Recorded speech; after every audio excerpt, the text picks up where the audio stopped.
What the world media is not telling you about Burkina Faso will shock you. They call it media crackdown, but they don't tell you the full truth. What is happening in Burkina Faso is not about killing free speech.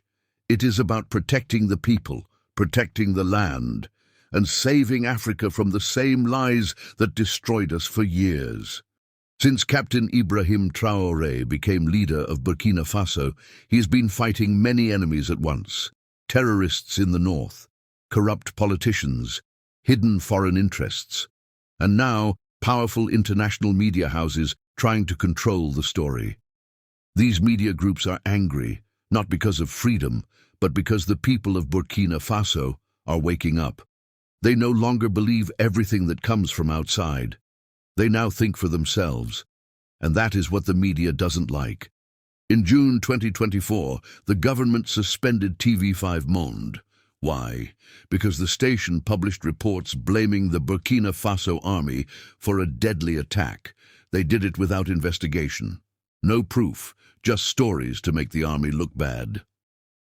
At a time when our soldiers are dying every day to protect the country from terrorists, this kind of report is dangerous.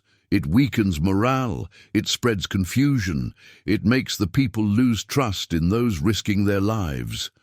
So the government acted, and yes, they suspended the channel, not because they hate media, but because Burkina Faso must come first. What kind of freedom allows lies to be called truth?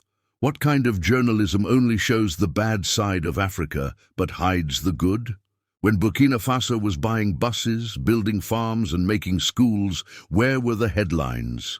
When President Traoré visited local farms, spoke to poor people, and helped young children learn robotics, who praised him?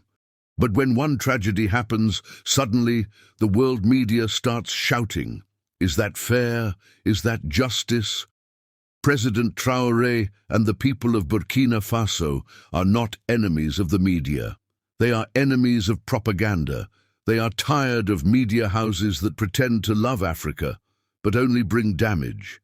These foreign broadcasters have controlled the African story for too long. They show images of war, hunger, and suffering, but they never show our strength, our pride, our beauty.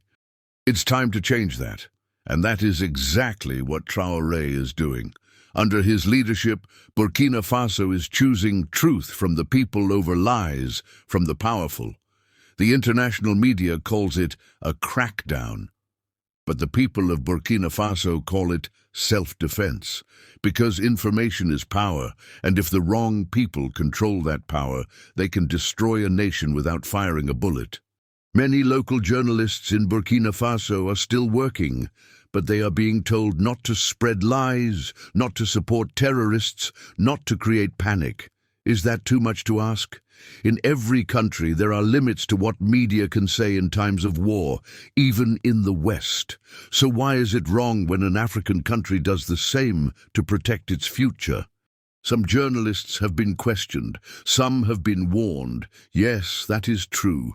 But it is not about silence. It is about responsibility. If you are reporting in a war zone, you must be careful. You must be accurate. You must not put people's lives in danger for a headline. This is a lesson for all of Africa. We must control our own narrative. We must tell our own stories. We cannot allow outsiders to divide us with lies. This is why many African youth are now supporting Traoré. They see a man who is bold, a man who is not afraid to stand against Western pressure, a man who is saying no to control and yes to African pride. This fight is not easy. Burkina Faso is still battling terrorists. The country is still recovering from years of corruption and foreign exploitation. But under Traoré, something powerful is rising: hope. The people are behind him, the youth are behind him, and many across Africa are watching and learning. Let us ask this question. What is freedom if it allows outsiders to destroy our unity? What is democracy if it protects lies more than lives? Traoré is not a dictator.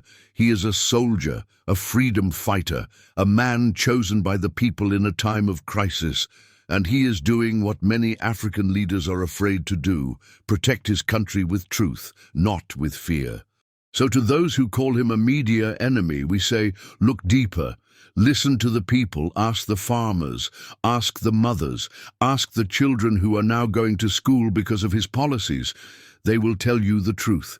And their truth is not on TV5 Monde or France 24. Their truth is in the streets, the villages, and the fields of Burkina Faso. Africa must rise. Africa must speak for itself. We are not saying media should be banned, but are saying Africa's truth must be told by Africans. We must support honest local journalists. We must build strong African media houses. And we must always protect our countries from twehos who want to divide us with fake stories and foreign interests. Captain Ibrahim Traoré is leading the way. He is not perfect. No leader is. But he is brave, he is young, and he is fighting for something bigger than himself.